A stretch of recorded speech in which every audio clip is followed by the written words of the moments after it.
வணக்கம். இந்திய நேரப்படி இரவு 8:30 மணி செய்திகள். முதலில் ஜம் தலைப்புச் செய்திகளை காணலாம். EVKS இளங்கோவன் உடலுக்கு நாளை இறுதி சடங்கு. அரசியல் கட்சி தலைவர்கள், பொதுமக்கள் என ஏராளமானோர் அஞ்சலி. இந்தியா மிகப்பெரிய ஜனநாயக நாடு மட்டுமல்ல, ஜனநாயகத்தின் தாய் என பிரதமர் மோடி மக்களவையில் உரை. தென் மாவட்ட மழை வெள்ள பாதிப்பு குறித்து முதலமைச்சர் மு க ஸ்டாலின் தலைமையில் ஆலோசனை கூட்டம். அணையின் நீர் இருப்பை கண்காணிக்க வேண்டும் என அதிகாரிகளுக்கு அறிவுறுத்தல். அரசியலமைப்பு என்பது நவீன இந்தியாவின் ஆவணம். எதிர்க்கட்சித் தலைவர் ராகுல் காந்தி உரை. தென்கொரிய அதிபரை பதவி நீக்கம் செய்ய தீர்மானம் நிறைவேற்றம். 204 எம்பிக்கள் ஆதரவு அளித்த நிலையில் 85 எம்பிக்கள் எதிர்ப்பு. கனமழை எச்சரிக்கை எதிரொலி. டிசம்பர் 18ஆம் தேதி நடைபெற இருந்த திமுக தலைமை செயற்குழு கூட்டம் ஒத்திவைப்பு. கனமழையால் தூத்துக்குடி ரயில் நிலையத்தில் தேங்கிய மழைநீர். 5 ரயில்கள் புறப்படும் இடம் மாற்றப்பட்டுள்ளதாக தெற்கு ரயில்வே அறிவிப்பு. நாளை காற்றழுத்த தாழ்வு பகுதி உருவாக வாய்ப்பு. இந்திய வானிலை ஆய்வு மையம் தகவல். இனி விரிவான செய்திகளை காணலாம். காங்கிரஸ் கட்சியின் மூத்த தலைவர் EVKS இளங்கோவன் உடலுக்கு நாளை இறுதி சடங்கு நடைபெற உள்ளது. காங்கிரஸ் கட்சியின் மூத்த தலைவரும் ஈரோடு கிழக்கு சட்டமன்ற உறுப்பினருமான EVKS இளங்கோவன் உடல்நலக்குறைவு காரணமாக மருத்துவமனையில் அனுமதிக்கப்பட்டிருந்தார்.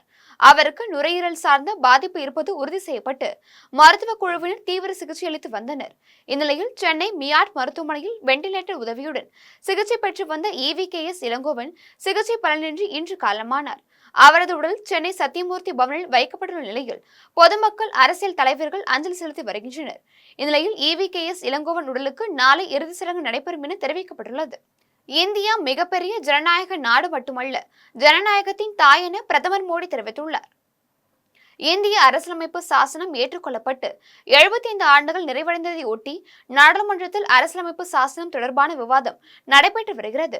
கடந்த 2 நாட்களாக நடைபெற்ற விவாதத்தில் அரசியலமைப்பு சாசனம் குறித்து எம்பிக்கள் பேசினர். இந்நிலையில் நாடாளுமன்ற மக்களவையில் இன்று நடைபெற்ற அரசியல் சாசன விவாதத்தில் பிரதமர் மோடி பங்கேற்றார். அப்போது அரசியலமைப்பு சாசனம் உருவாவதில் பெண்களின் முன்னேற்றம் முக்கிய பங்காற்றி உள்ளதாகவும், அரசியலமைப்பில் பெண்களுக்கு முதலில் அதிகாரம் வழங்கியது இந்தியாதான் எனவும் கூறினார்.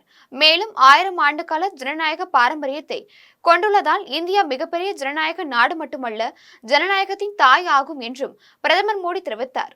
தென் மாவட்டங்களில் ஏற்பட்ட மழை வெள்ள பாதிப்பு குறித்து முதலமைச்சர் மு க ஸ்டாலின் தலைமையில் ஆலோசனை கூட்டம் நடைபெற்றது. சென்னை தலைமை செயலகத்தில் திருநெல்வேலி, தூத்துக்குடி உள்ளிட்ட தென் மாவட்டங்களில் ஏற்பட்டு மழை வெள்ள பாதிப்பு குறித்து முதலமைச்சர் மு க ஸ்டாலின் தலைமையில் ஆலோசனை கூட்டம் நடைபெற்றது. கூட்டத்தில் தென் மாவட்டங்களில் கனமழை பெய்து வருவதால் அணையின் நீர் இருப்பை கண்காணிக்க வேண்டும் என்றும், அணைகளில் இருந்து நீரினை திறந்துவிடும் போது பொதுமக்களுக்கு உரிய முன்னெச்சரிக்கை விடுக்க வேண்டும் என்றும் முதலமைச்சர் தெரிவித்தார். மேலும் தாழ்வான பகுதிகளில் வசிக்கும் மக்களை பாதுகாப்பான இடங்களில் முன்னதாகவே தங்க வைக்க வேண்டும் என்றும் அறிவுறுத்தினார். இதனைத் தொடர்ந்து கனமழையால் ஏற்பட்ட பயிர் சேத விவரங்கள் உட்பட அனைத்து சேத விவரங்களையும் துரிதமாக கணக்கிட்டு பாதிக்கப்பட்ட மக்களுக்கு நிவாரணம் வழங்க நடவடிக்கை எடுக்க வேண்டும் என்று முதலமைச்சர் மு க ஸ்டாலின் அதிகாரிகளுக்கு அறிவுறுத்தினார். கூட்டத்தில் நீர்வளத்துறை அமைச்சர் துரைமுருகன், அதிகாரிகள் மற்றும் அரசு உயர் அலுவலர்கள் உள்ளிட்டோர் கலந்து கொண்டனர். தென்கொரிய அதிபரை பதவி நீக்கம் செய்யும் தீர்மானம் அந்நாட்டின் நாடாளுமன்றத்தில் இன்று நிறைவேற்றப்பட்டது. தென்கொரியாவில் கடந்த 3ஆம் தேதி அதிபர் யூன் சுக் யியோல் திடீரென ராணுவ அவசர நிலையை பிரகடனப்படுத்தினார். இது தொடர்பாக தொலைக்காட்சியில் உரையாற்றிய யூன் சுக் யியோல், வடகொரிய கம்யூனிஸ்ட் படைகளின் அச்சுறுத்தல் காரணமாக தென்கொரியாவில் அவசர நிலை பிரகடனம் செய்யப்பட்டதாக தெரிவித்து பரபரப்பை ஏற்படுத்தினார். இந்த அறிவிப்பிற்கு எதிர்க்கட்சிகள் கடும் கண்டனம் தெரிவித்தனர். பின்னர் மக்களின் கடும் எதிர்ப்பால் அவசர நிலையை தென்கொரிய அதிபர் வாபஸ் பெற்றார். இதனைத் தொடர்ந்து அதிபர் யூன் சுக் யியோலை பதவி நீக்கம் செய்யும் தீர்மானத்தை தென்கொரிய நாடாளுமன்றத்தில் எதிர்க்கட்சிகள் தாக்கல் செய்தனர். இந்த தீர்மானத்தின் மீதான வாக்கெடுப்பு இன்று நடைபெற்ற நிலையில் 204 எம்பிக்கள் தீர்மானத்திற்கு ஆதரவாகவும் 85 எம்பிக்கள் எதிராகவும் வாக்களித்தனர். இதன்படி தென்கொரிய அதிபரை பதவி நீக்கம் செய்யும் தீர்மானம் அந்நாட்டின் நாடாளுமன்றத்தில் இன்று நிறைவேற்றப்பட்டது. தொடர்ந்து இந்த தீர்மானத்தின் நகல் யூன் சுக் யியோலுக்கும் அந்நாட்டின் அரசியலமைப்பு நீதிமன்றத்திற்கும் அனுப்பி வைக்கப்படும் என தெரிவிக்கப்பட்டுள்ளது.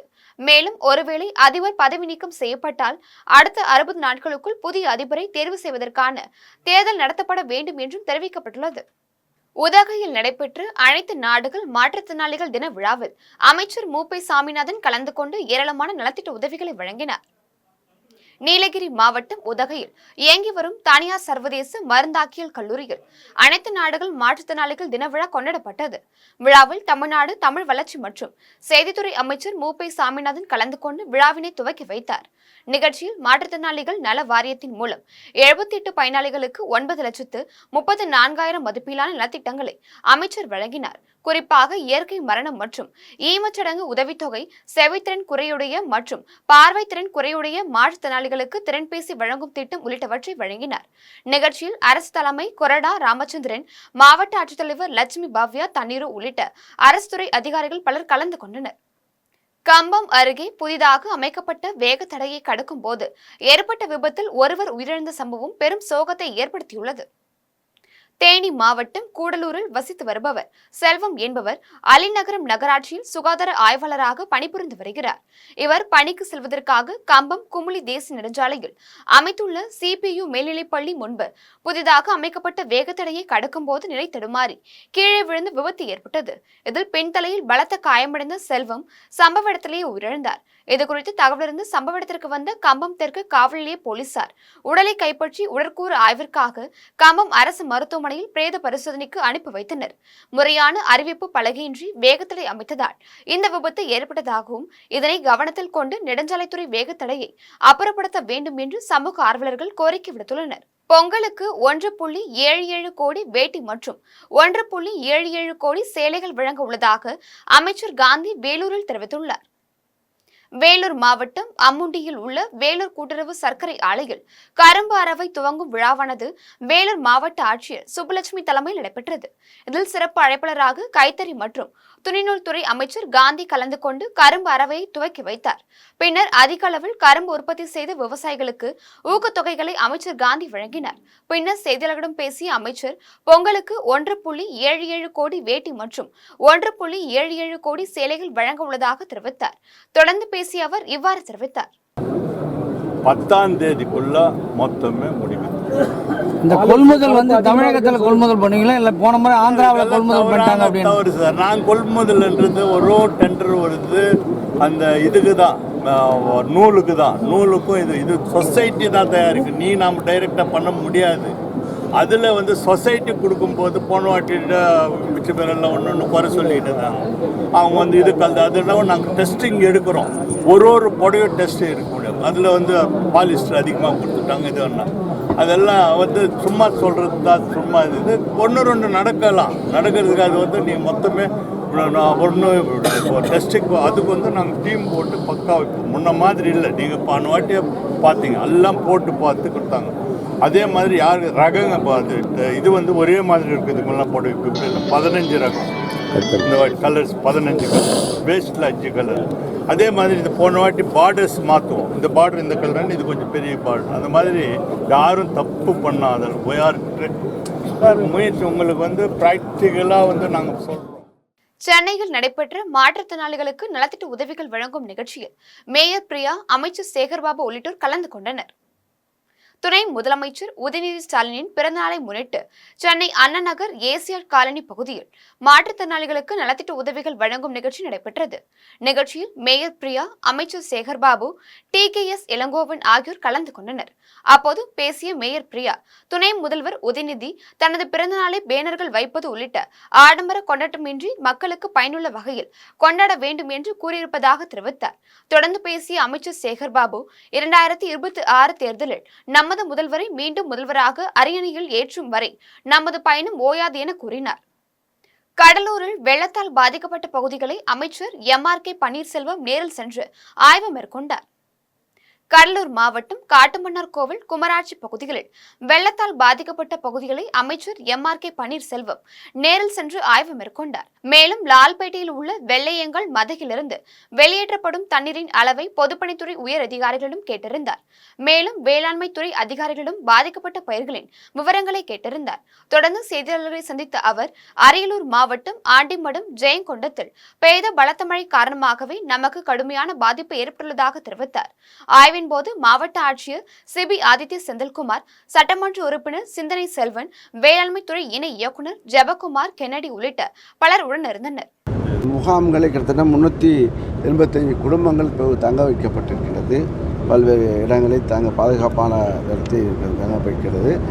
அவர்களுக்கு உரிய நிவாரணம் வழங்குவதற்கு நடவடிக்கை எடுக்கப்படும். மாண்புமிகு முதல்வருடன் இன்றைய தினம் ஆய்வு செய்தார்கள்.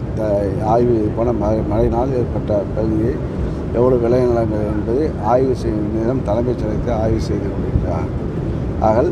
ஆக இப்போது கடந்த மழையில் கிட்டத்தட்ட 3,59,318 ஹெக்டேர் அளவுக்கு நெல்லும் செடிகள் பாதிக்கப்பட்டிருக்கிறது. சவுக்கு போன்ற மரங்கள்லாம் பாதிக்கப்பட்டு தோட்டக்கலைத்துறை பாதிக்கப்பட்டிருக்கிறது.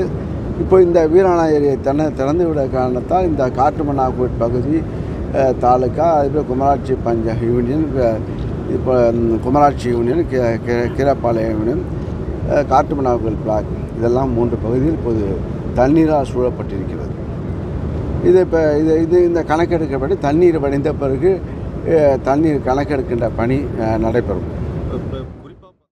உதகை படகில ஏரியை சுமார் 7 கோடியே 50 லட்சம் ரூபாய் மதிப்பீட்டில் தூர்வாரும் பணிக்காக நிதி ஒதுக்கப்பட்டு பணிகள் நடைபெற்று வருவதாக அமைச்சர் மு. சாமிநாதன் தெரிவித்துள்ளார். நீலகிரி மாவட்டம் உதகை படகில ஏரியை தூர்வாரும் பணியை தமிழ்நாடு தமிழ் வளர்ச்சி மற்றும் செய்தித்துறை அமைச்சர் மு. சாமிநாதன் இன்று நேரில் ஆய்வு மேற்கொண்டார். தொடர்ந்து செய்தியாளர்களிடம் பேசிய அமைச்சர், உதகையில் உள்ள சுற்றுலா தலங்களை மேம்படுத்த தமிழ்நாடு முதலமைச்சர் பல்வேறு வளர்ச்சிப் பணிகளை மேற்கொண்டு வருவதாகவும், அதன் அடிப்படையில் உதகை படகில ஏரியை சுமார் 7 கோடியே 50 லட்சம் ரூபாய் மதிப்பீட்டில் தூர்வாரும் பணிக்காக நிதி ஒதுக்கப்பட்டு பணிகள் நடைபெற்று வருவதாகவும் கூறினார். தொடர்ந்து பேசிய அவர், தற்போது நடைபெற்று வரும் பணிகள் 2 மாதத்திற்குள் முடிவடையும் எனவும் தெரிவித்தார். ஆய்வின் போது அரசு தலைமை கொறடா ராமச்சந்திரன், மாவட்ட ஆட்சித்தலைவர் லட்சுமி பவ்யா தண்ணீர் உள்ளிட்ட அரசு துறை அதிகாரிகள் உடனிருந்தனர். கன்னியாகுமரியில் ஜனநாயக உரிமை தரவில்லை எனில் தங்களை கருணை கொலை செய்யுங்கள் என அகதிகள் மாவட்ட ஆட்சியர் அலுவலகத்தில் தர்ணா போராட்டத்தில் ஈடுபட்ட சம்பவம் பரபரப்பை ஏற்படுத்தியுள்ளது. கன்னியாகுமரி மாவட்டத்தில் பஞ்சலிங்கபுரம், பழவிலை, கோழிவிலை உள்ளிட்ட பல்வேறு இடங்களில் அகதிகள் முகாம்கள் உள்ளன. இந்நிலையில் களியக்காவிளை அருகே கோழிவிலை அகதிகள் முகாமில் வசித்து வரும் விக்டர், அவரது மனைவி தர்ஷினி மற்றும் அவரது சகோதரி ஸ்ரீமதி ஆகியோர் நாகர்கோவில் ஆட்சியர் அலுவலகத்தில் தர்ணா போராட்டத்தில் ஈடுபட முயன்றனர். அப்போது முகாமில் அதிகாரிகளும் போலீசாரும் தங்களை கொத்தடிமைகளாக நடத்துவதாகவும், தங்களுக்கு ஜனநாயக உரிமை வேண்டும் எனவும், இல்லையெனில் தங்களை கருணை கொலை செய்யுங்கள் எனவும் ஸ்ரீமதி கூறினார்.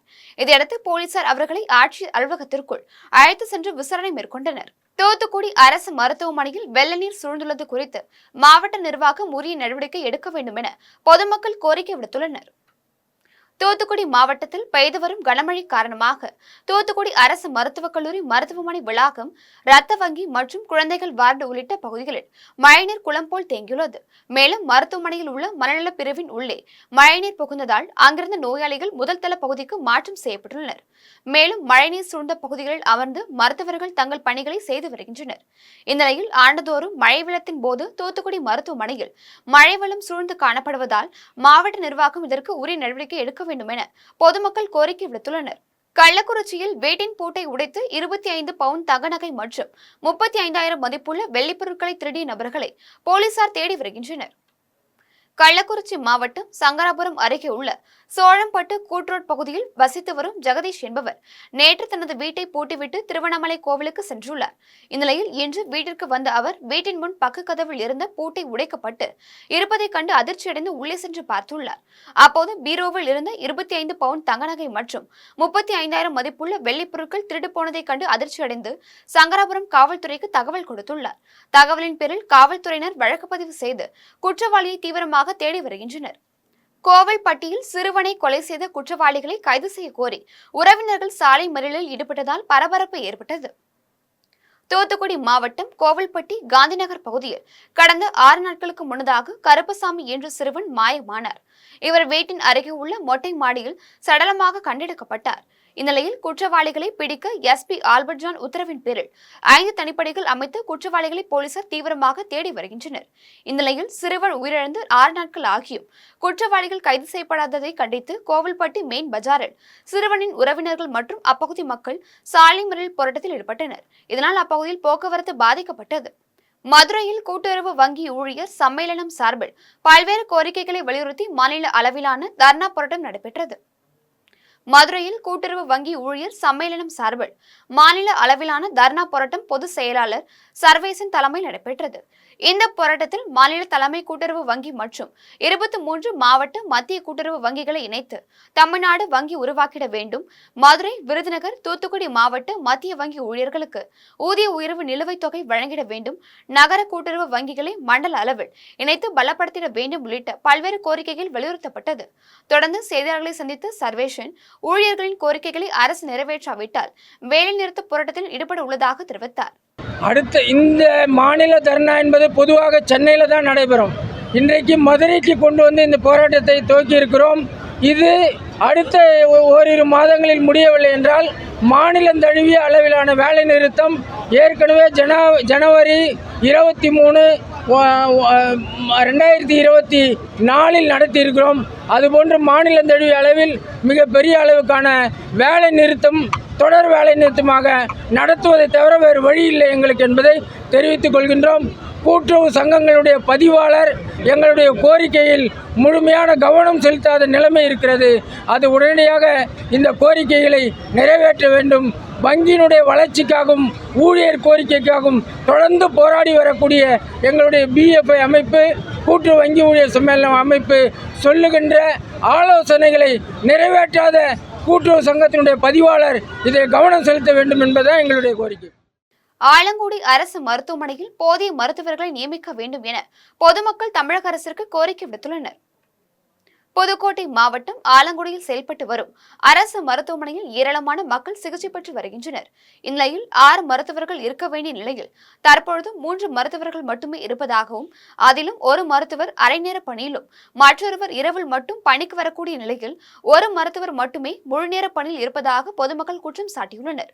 மேலும் போதிய மருத்துவர் இல்லாததால் நோயாளிகள் நீண்ட வரிசையில் காத்திருப்பதாகவும், இதனால் பலர் தனியார் மருத்துவமனையை நாடி செல்வதாகவும் தெரிவித்துள்ளனர்.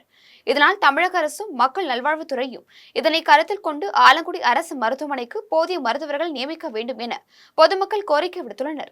திருச்செந்தூர் முருகன் கோவிலுக்கு இன்றும் நாளையும் வெளியூரிலிருந்து பொதுமக்கள் வருவதை தவிர்க்க வேண்டும் என மாவட்ட ஆட்சியர் தெரிவித்துள்ளார். தூத்துக்குடி மாவட்டத்தில் தொடர்ந்து கனமழை பெய்து வருவதால் மருதூர் அணைக்கட்டிலிருந்து சுமார் 61,000 கனஅடி நீரும், ஸ்ரீவைகுண்டம் அணைக்கட்டில் இருந்து சுமார் 54,000 கனஅடி நீரும், உப்பாற்று ஓடையில் சுமார் 11,000 கனஅடி நீரும் வெளியேற்றப்பட்டு வருகிறது. இதனால் தூத்துக்குடியில் இருந்து திருச்செந்தூர் செல்லும் சாலை, திருநெல்வேலியில் இருந்து செல்லும் சாலை, ஏரல் வழியாக திருச்செந்தூர் செல்லும் சாலையில் போக்குவரத்து நிறுத்தப்பட்டுள்ளது. எனவே திருச்செந்தூர் கோவிலுக்கு இன்றும் நாளையும் வெளியூரில் இருந்து பொதுமக்கள் வருவதை தவிர்க்குமாறு மாவட்ட நிர்வாகத்தின் சார்பில் கேட்டுக்கொள்ள படுவதாக மாவட்ட ஆட்சியர் தலைவர் இளம்பகவத் தெரிவித்துள்ளார். குடியாத்தம் நகராட்சி சார்பில் தூய்மை பணியாளர்களுக்கு சட்டமன்ற உறுப்பினர் அமுல விஜயன் தலைமையில் இலவச பொது மருத்துவ முகாம் நடைபெற்றது. வேலூர் மாவட்டம் குடியாத்தம் நகராட்சி தூய்மை பணியாளர்களுக்கு இலவச பொது மருத்துவ முகாம் நடைபெற்றது. நகராட்சி வளாகத்தில் நடைபெற்ற முகாமில் குடியாத்தம் சட்டமன்ற உறுப்பினர் அமல விஜயன், நகரமன்ற தலைவர் சவுந்தரராஜன் ஆகியோர் கலந்து கொண்டு முகாமினை தொடங்கி வைத்தனர். இதில் குடியாத்தம் அரசு தலைமை மருத்துவமனையின் பல்நோக்கு மருத்துவ குழுவினர் கலந்து கொண்டு தூய்மை பணியாளர்களுக்கு மருத்துவ பரிசோதனை, ஆலோசனை மற்றும் சிகிச்சை வழங்கினர். இதில் நகராட்சி தூய்மை பணியாளர்கள் சுமார் 100க்கும் மேற்பட்டோர் பங்கேற்று பயனடைந்தனர். முகாமில் நகராட்சி ஆணையாளர் மங்கையர்கரசன், நகர்மன்ற உறுப்பினர்கள் ஆட்டோ மோகன், அரசு உள்ளிட்ட பலர் கலந்து கொண்டனர். புதுச்சேரி முதலியார்பேட்டை தொகுதியில் உள்ள இன்ஜினியர்ஸ் காலனியில் 40 லட்சம் ரூபாய் செலவில் தார் சாலை அமைக்கும் பணிக்கான பூஜையை சட்டமன்ற உறுப்பினர் சம்பத் தொடங்கி வைத்தார். புதுச்சேரி முதலியார்பேட்டை தொகுதி இன்ஜினியர்ஸ் காலனியில் 40 லட்சம் ரூபாய் செலவில் தார் சாலை அமைக்கும் பணிக்கான பூமி பூஜை நடைபெற்றது. இந்த பூஜையில் கலந்து கொண்ட சட்டமன்ற உறுப்பினர் சம்பத் பூஜை செய்து சாலை அமைக்கும் பணியினை தொடங்கி வைத்தார். இந்த நிகழ்ச்சியில் தொகுதியை சேர்ந்த திமுக நிர்வாகிகள், பொதுமக்கள், முக்கிய பிரமுகர்கள் என அனைவரும் திரளாக கலந்து கொண்டனர். கோவில்பட்டியில் அடிப்படை வசதிகளை ஏற்படுத்தி தரக்கோரி பொதுமக்கள் சாலை மறியல் போராட்டத்தில் ஈடுபட்டனர். தூத்துக்குடி மாவட்டம் கோவில்பட்டி மரியாட்சி பஞ்சாயத்திற்குட்பட்ட 3வது வார்டு இந்திரநகர் பகுதியில் வடிகால் வசதி, மின்விளக்கு, குடிநீர் மற்றும் சாலை வசதி உள்ளிட்ட அடிப்படை வசதிகளை செய்து தர கோரியும், அப்பகுதியில் தேங்கியுள்ள மழைநீரை வெளியேற்றிட கோரியும் பொதுமக்கள் சாலை மறியல் போராட்டத்தில் ஈடுபட்டனர். அப்போது பொறுப்பற்ற முறையில் பொதுமக்களிடம் பேசும் பஞ்சாயத்து தலைவர் ஜெயலட்சுமியை கண்டித்து கண்டன கோஷங்களை எழுப்பினர். தொடர்ந்து சாலை மறியலில் ஈடுபட்டவர்களிடம் காவல்துறை நடத்திய பேச்சுவார்த்தையில் உடன்பாடு ஏற்பட்டதால் மறியலில் ஈடுபட்டவர்கள் கலந்து கடந்து சென்றனர். இதனால் அப்பகுதியில் பரபரப்பு நிலவியது. காஞ்சிபுரத்தில் தனியார் கண் மருத்துவமனை மற்றும் டிரஸ்ட் இணைந்து நடத்திய மாபெரும் இலவச கண் சிகிச்சை முகாமில் ஏராளமானோர் பயனடைந்தனர். காஞ்சிபுரம் மாவட்டம் சேக்குப்பேட்டை நடத்தெரு பகுதியில் உள்ள தனியார் திருமண மண்டபத்தில் தனியார் கண் மருத்துவமனை மற்றும் KKDN trust, Prakash silks and sarees ஆகியோர் இணைந்து நடத்தும் மாபெரும் இலவச கண் சிகிச்சை முகாம் நடைபெற்றது. முகாமினை தனியார் சில்க்ஸ் அண்ட் சாரீஸ் நிறுவன உரிமையாளர் பிரகாஷ் குத்துவிளக்கேற்றி வைத்து துவக்கி வைத்தார். முகாமில் கிட்ட பார்வை, தூர பார்வை, கண்கட்டி உள்ளிட்ட பரிசோதனைகள் செய்யப்பட்டு கண் கண்ணாடி மற்றும் சொட்டு மருந்து உள்ளிட்டவை இலவசமாக வழங்கப்பட்டது. இதில் சங்கர நேத்ராலயா இலவச சிகிச்சை மேலாளர் அருண்குமார், மருத்துவ குழுவினர், பிரகாஷ் சில்க்ஸ் நிர்வாகிகள், பொதுமக்கள் மற்றும் 300க்கும் மேற்பட்ட கண் குறைபாடு உள்ளவர்கள் திரளாக கலந்து கொண்டனர். புதுக்கோட்டையில் குடியிருப்பு பகுதிக்குள் தேங்கியுள்ள மழைநீரை அகற்ற அதிகாரிகள் நடவடிக்கை எடுக்கவில்லை என கூறி பொதுமக்கள் சாலை மறியலில் ஈடுபட்டனர்.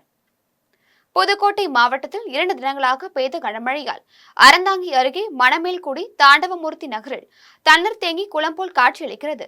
வழக்கமாக வடிகால் வாய்க்கால் மூலம் தண்ணீர் வடிய வேண்டிய சூழலில் வடிகால் வாய்க்காலின் பாதை அடைக்கப்பட்டுள்ளதால் தண்ணீர் கடலுக்குள் செல்லாமல் குடியிருப்பு பகுதிக்குள் தேங்கியுள்ளதாக பொதுமக்கள் குற்றம் சாட்டியுள்ளனர். மேலும் இதுகுறித்து அதிகாரிகளிடம் தெரிவித்தும் தங்கள் பகுதிகளை வந்து பார்க்கவில்லை எனவும் இதுகுறித்து முறையான நடவடிக்கை எடுக்கவில்லை எனவும் கூறி மணமேல்குடி கிழக்கு கடற்கரை சாலையில் 100க்கும் மேற்பட்டோர் திடீர் சாலை மறியல் போராட்டத்தில் ஈடுபட்டனர். புதுக்கோட்டை மாவட்டம் வடக்கு மணமேல்குடி பாய்ஸ் ஸ்கூல், இந்த ஸ்டாப்பு பேர் பாய்ஸ் ஸ்கூலு. இதில் வந்து 70 குடும்பம் இருக்கும். 70 குடும்பத்துக்கு இதுதான் பாதை. நாங்கள் எல்லோரும் தண்ணியில் தத்தளிச்சுக்கிட்டு இருக்கோம். கை குழந்தை ஆஸ்பத்திரிக்கு முடியல, அந்த ஆஸ்பத்திரிக்கு நாங்கள் தூக்கிட்டு போக முடியாமல் இருக்கோம். எங்களை என்ன படிச்சு ஒருத்தர் பாம்பு கிடச்சி அறந்தாங்கி கூட்டி போயாச்சு. இந்த எல்கையில் நாங்கள் இருக்கிறது இல்லையா, எல்லா பாதையும் அடைச்சி வச்சுருக்குறாங்க. வாரின்னு ஆவுடையார் கோயில் பாதைன்னு சொல்லி இருக்குங்க சார். ஆனால் அந்த பாதை வந்து அங்கே வாரின்னு இருக்குது. ஆனால் இந்த பக்கத்தில் போய் வாரின்னு கேட்டால் யாருமே எல்லோரும் வர்றாங்க, அப்படியே ஓடிடுறாங்க. எங்களுக்கு வந்து இதுக்கு வந்து நீதி வேணும் சார். இதில் வந்து நாங்கள் தண்ணியிலே எப்போ பார்த்தாலும் இந்த 5 வருஷமாக ரொம்ப தத்தளிச்சுக்கிட்டு இருக்கோம். எங்கள் குழந்தையெல்லாம் இதில் தான் பள்ளிக்கடம் போகுதுங்க. 70 வீட்டுக்கு எங்களுக்கு நல்லா இருக்கான்னு எல்லார் வீட்லையும் பார்த்தீங்களா, எல்லார் வீட்லையும் பச்சை பிள்ளை இருக்குது. அவ்வளோ தண்ணி கிடக்குது. யாருமே எதுவுமே வந்து கண்டுக்கறல சார். காலைல போய் ரோட்டில் போய் நிற்கிறோம். தாசில் சார் வந்தார், நீங்கள் பள்ளத்தில் வீடு கட்டியிருக்கீங்க, அதுக்கு நாங்கள் ஒன்றும் பண்ண முடியாதுன்னு சொல்லிட்டாங்க. சரி, அவங்க சொல்கிறது கரெக்டு. சரி, மற்றவங்க வந்து பார்க்கலாம்ல. கிளார்க்கு ஃபோன் அடிச்சிட்டோம். கவுன்சிலர் யாருமே வரல சார். எதுக்கு சார் இந்த மணமேல்குடிக்கு எதுக்கு சார் பிரசண்ட்டு, எதுக்கு சார் கிளார்க்கு, எதுக்கு சார் பிரசண்ட் கலெக்டர்லாம் எதுக்கு சார் எங்கள் ஊருக்கு? எங்களை வந்து இதுவரையும் நான் பார்க்கல சார். தண்ணிக்கலை எவ்வளோ தண்ணிக்கலை நாங்கள் தத்தளிக்கிறோம் தெரியுமா?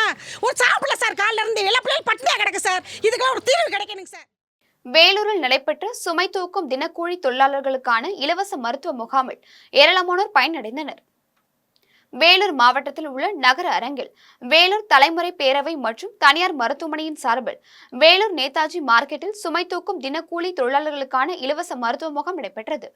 முகாமினை வேலூர் தொழில்நுட்ப பல்கலைக்கழக வேந்தர் விஸ்வநாதன் தொடங்கி வைத்தார். இதில் கலந்து கொண்ட சுமை தூக்கும் தினக்கூலி தொழிலாளர்களுக்கு இலவசமாக இரத்த சர்க்கரை அளவு, இரத்த அழுத்தம் மற்றும் முழு உடற்பரிசோதனைகள் செய்யப்பட்டு இலவச மருந்து மாத்திரைகள் வழங்கப்பட்டது. இதில் வேலூர் தொழில்நுட்ப பல்கலைக்கழக துணைத் தலைவர் செல்வம், தனியார் மருத்துவமனையின் இயக்குநர் பாலாஜி, வணிகர் சங்க தலைவர் ஞானவேல், காய்கறி வியாபாரிகள் உள்ளிட்டோர் பலர் பங்கேற்றனர். தர்மபுரியில் நகர அரிமா சங்கம் மற்றும் கோவை அரவிந்த் கண் மருத்துவமனை இணைந்து நடத்திய இலவச கண் சிகிச்சை முகாமில் 400க்கும் மேற்பட்டோர் பங்கேற்றனர். தர்மபுரி ரோட்டரி சங்க அலுவலகத்தில் நகர அரிமா சங்கம் மற்றும் கோவை அரவிந்த் கண் மருத்துவமனை இணைந்து நடத்திய இலவச கண் சிகிச்சை முகாம் நடைபெற்றது. இதில் கண்ணில் புரை, சதை வளர்ச்சி, கிட்ட பார்வை, தூர பார்வை, மாலைக்கண் உள்ளிட்ட கண் சம்பந்தப்பட்ட அனைத்து வியாதிகளுக்கும் இலவசமாக பரிசோதனை செய்யப்பட்டது. இந்த முகாமில் DNB சண்முகம், செல்வராஜ், மதிவாணன், வினோ பாஜி, மருத்துவர் மணிமாறன் மற்றும் தர்மபுரி அரிமா சங்கம் தலைவர் அம்ஜத் உள்ளிட்ட பலர் கலந்து கொண்டனர். மேலும் முகாமில் காசநோய்க்கு இலவச எக்ஸ்ரே உள்ளிட்ட பரிசோதனைகள் இலவசமாக செய்தனர். இந்த முகாமில் சுமார் 400க்கும் மேற்பட்டோர் பயனடைந்தனர். இதில் 270 பேர் தேர்வு செய்யப்பட்டு கண் அறுவை சிகிச்சைக்காக கோவை அரவிந்த் கண் மருத்துவமனைக்கு அழைத்து செல்லப்பட்டனர். தமிழகத்தின் பல்வேறு பகுதிகளில் நடைபெற்ற சில நிகழ்வுகளை ஒரு சிறிய தொகுப்பாக காணலாம். தூத்துக்குடி மாவட்டத்தில் கடந்த 3 தினங்களாக பெய்து வரும் தொடர் மழையால் தாமிரபரணி ஆற்றில் வெள்ளப்பெருக்கு ஏற்பட்டுள்ளது. மேலும் ஆத்தூர் அருகே உள்ள சேர்ந்தபூமங்கலம் பகுதியில் தாமிரபரணி ஆற்றின் கரையில் உடைப்பு ஏற்படும் அபாயம் ஏற்பட்டுள்ளது. இதனால் அப்பகுதி பொதுமக்கள் ஆற்றின் கரை உடைப்பு ஏற்படாமல் இருக்க மணல் மூட்டைகளை கொண்டு அடைக்கும் முயற்சியில் ஈடுபட்டுள்ளனர். கள்ளக்குறிச்சி மாவட்டம் உளுந்தூர்பேட்டையை சுற்றியுள்ள கல்பாதூர், குணத்தூர், கிளியூர், பரிக்கல், ஆவலம், குச்சிப்பாளையம், வடக்குறும்பூர் உள்ளிட்ட பல்வேறு கிராமத்தில் கார்த்திகை தீபத்தையொட்டி மாவலி சுற்றி மக்கள் கொண்டாடினர். மேலும் பொதுமக்கள் தங்கள் வீடுகளில் அகல் விளக்கு ஏற்றி அண்ணாமலையாரை வழிபாடு செய்தனர்.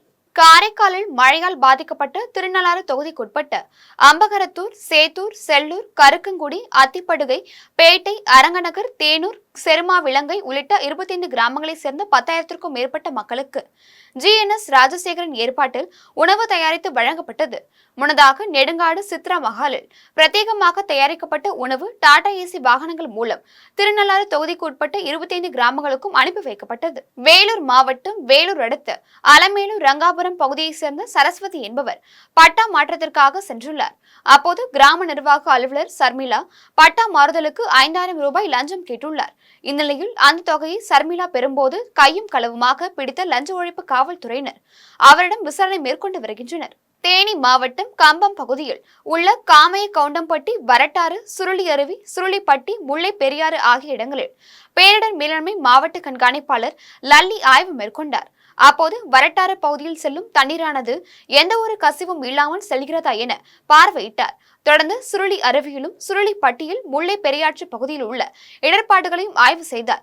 ஆய்வின் போது தேனி மாவட்ட ஆட்சித்தலைவர் சஜீவனா, உத்தமபாளையம் வட்டாட்சியர், உத்தமபாளையம் கோட்டாட்சியர் மற்றும் அரசு அலுவலர்கள் என ஏராளமானோர் உடனிருந்தனர். தமிழக காங்கிரஸ் கட்சியின் மூத்த தலைவரான EVKS இளங்கோவன் இன்று உயிரிழந்தார். இந்நிலையில் கரூர் ஜவஹர் பஜார் பகுதியில் உள்ள காமராஜர் சிலை முன்பு கரூர் மாவட்ட மற்றும் நகர காங்கிரஸ் கட்சியின் சார்பில் மாநில பொதுக்குழு உறுப்பினரும் கரூர் மாமன்ற உறுப்பினருமான ஸ்டீபன் ராஜ் தலைமையில் EVKS இளங்கோவன் திருவுருவ படத்திற்கு மலர் மாலை அணிவித்து அஞ்சலி செலுத்தினர். இதில் கரூர் மாநகர தலைவர் வெங்கடேஷ், ஒன்றிய துணைத் தலைவர் கண்ணப்பன், வழக்கறிஞர் அணி மாநில செயலாளர் முகமது அலி உள்ளிட்ட பலரும் அஞ்சலி செலுத்தினர். தூத்துக்குடியில் தொடர்ந்து பெய்த பலத்த மழையால் தாமிரபரணி ஆற்றில் கடுமையான வெள்ளப்பெருக்கு ஏற்பட்டுள்ளது. இந்நிலையில் ஏரல் உயர்மட்ட பாலத்தின் சிறப்பு பணிகள் நடைபெற்று வரும் நிலையில் தரைமட்ட பாலத்தின் மேல் தண்ணீர் சென்றதால் தற்காலிகமாக போக்குவரத்து நிறுத்தப்பட்டது. இதனால் அப்பகுதி கிராம மக்கள் அவதிக்குள்ளாகினர். ஸ்ரீவைகுண்டம் அருகே உள்ள அப்பன் கோவில், சிவராம மங்கலம் ஆகிய கிராமங்களில் வெள்ள நீர் வீடுகளில் சூழ்ந்துள்ளது. இந்நிலையில் மழையின் காரணமாக கூலி தொழிலாளி ஒருவரின் வீடு இடிந்து விழுந்த நிலையில் பலரும் பாதிக்கப்பட்டுள்ளனர். இதுகுறித்து அரசு அதிகாரிகள் உரிய நடவடிக்கை மேற்கொள்ள வேண்டும் என்று கிராம மக்கள் கோரிக்கை விடுத்துள்ளனர். தஞ்சாவூர் மாவட்டம் பாபநாசம் அருகே இளங்கார்குடி அம்மன் கோவில் தெரு கிராமத்தில் கனமழை காரணமாக வீடுகளை மழைநீர் சூழ்ந்தது. இந்நிலையில் சூழ்ந்த மழைநீரை மோட்டார் மூலம் வெளியேற்ற அப்பகுதி கிராம மக்கள் கோரிக்கை விடுத்துள்ளனர். மாவட்டம் பாபநாசம் ஒன்றியம் உம்பலாப்படி ஊராட்சி இளங்கார்குடி ஆதித்திராவில் வசித்து வருகிறோம்.